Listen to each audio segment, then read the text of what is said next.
हा, मी तुम्हाला मागच्या वर्षीपासून फॉलो करतोय बरं का. हा पण मग आता माझं लय दिवस कन्फ्युजन होतं बरं का, कारण मी आता माझं BSc ॲग्री झालेलं होतं. हा हा आणि माझे बरेचसे मित्र आहेत ना कंपनीत जॉईन मार्केटिंगला. असं का? मी जेव्हा पहिल्या वेळेस आसिपेट घ्यायला गेलो का, हा हा मला तर म्हटले आता कुठं असतं काय आसिपेट, हा. बोंडाळीचं ते असतं ते. आणि आता आता आतापासूनच आता फवारायचं आता म्हणते. आता बघा, तुमचं BSc ॲग्री झालं, तुम्हाला आता बोंडाळी विषयी माहिती आहे ना? हो माहिती आहे ना. आता आता सुरुवातीला पतंग येते. हम्म. पतंग येऊन पांढऱ्या फुलामध्ये अंडी टाकते. हा आहे ना बरोबर? हा बरोबर आहे. आता आता मी तर ऐकलंय असं. आता पांढऱ्या फुलापासून गर्द फुल होण्याचा जो कालावधी आहे, समजा जो जेव्हा पडते फुल समजा, तर तेव्हा गर्द होऊन त्याचा जो कलर आहे हा डार्क होते की ना, पिंगट लाल. हा तर तो पडण्याचा जो कालावधी आहे पांढऱ्या फुलापासून, तो आहे 5 दिवसाचा. हा आता आळीचं जे आयुष्य आहे ते किती आहे? आपल्याला विद्यापीठ सांगते 25 दिवसाचं. 25 दिवसाचं. आपण 30 दिवस पकडूता. हा आता 30 दिवस आळीचं आयुष्य, त्याच्यामध्ये 5 दिवस त्या फुलामध्ये गेले, राहिले किती? 25 दिवस. हम्म. आता सुरुवातीला काय सांगतात आपल्याला, की बारीक बोंडामध्ये आळी जाते समजा मधात.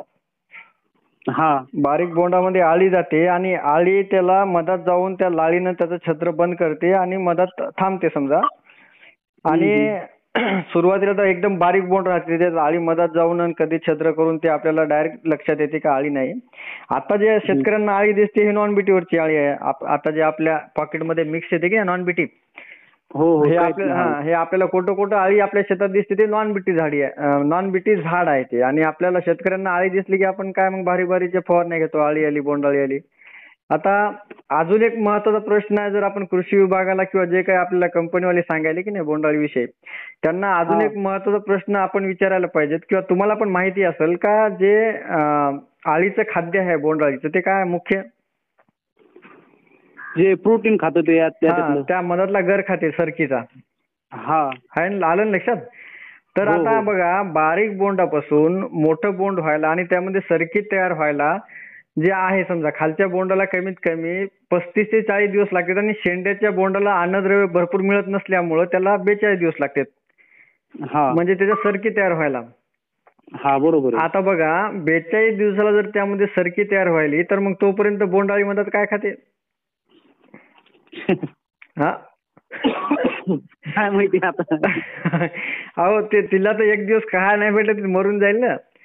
हा तिचा दिवस केवढा असतो. तर मग हे एवढा मोठा संशोधनाचा विषय आहे. आपण अमृत पॅटर्नच्या माध्यमातून गेल्या 4 वर्षापासून अलग अलग विद्यापीठांना रिपोर्ट म्हणजे हे दिले, याचे निवेदन दिले. त्यांनी आपल्याला वेगळ्या प्रकारचे रिपोर्ट दिले. म्हणजे एका कृषी विद्यापीठाने वेगळाच रिपोर्ट दिला, एकाने वेगळाच दिला. आणि आमची तर एवढी तयारी होती की बोंडाचं सॅम्पल बाहेर देशातही पाठवायचं. याचं नेमकं आहे काय, कारण काय, होते कशामुळं. हा आणि राहिला प्रश्न, हा जो रोग आहे हा मुख्य रोग आहे बोंडसड. म्हणजे पहिले काय होते, काळ्या कलरचा डाग पडतो. हा बरोबर. नंतर तो सडतो. सडल्यानंतर त्यामध्ये आळी येते, त्याला आपण बॅक्टेरियाची आळी म्हणतो. जसं एखादी वस्तू समजा तुम्ही, म्हणजे जसं टिफिन आपण जेवणाचा शेतात नेला आणि ते पॅक करून ठेवला, त्याच्यामध्ये काय पतंग जाऊन अंडी नाही टाकत, पण आळी ऑटोमॅटिक 2-3 दिवसात आपल्याला त्याच्यात बघायला मिळते. आता कसं व्हायलं बघा, जेव्हा आपण कापूस वेचायला जातो तेव्हा आपल्याला आळी दिसते, तर ते किडेल बोंड निघतात पहा. हा किडेल बोंड. किडेल बोंड निघले म्हणजे ते बोंड सडमुळे झालेलं आहे. आणि बोंडाळीचा जो विषय आहे ना, बोंडाळीमुळे बोंड सडत नाही ना. नाही सडत. आणि राहिला आज जे आळी आपल्याला दिसाली हे नॉन बीटीवर आहे. हो.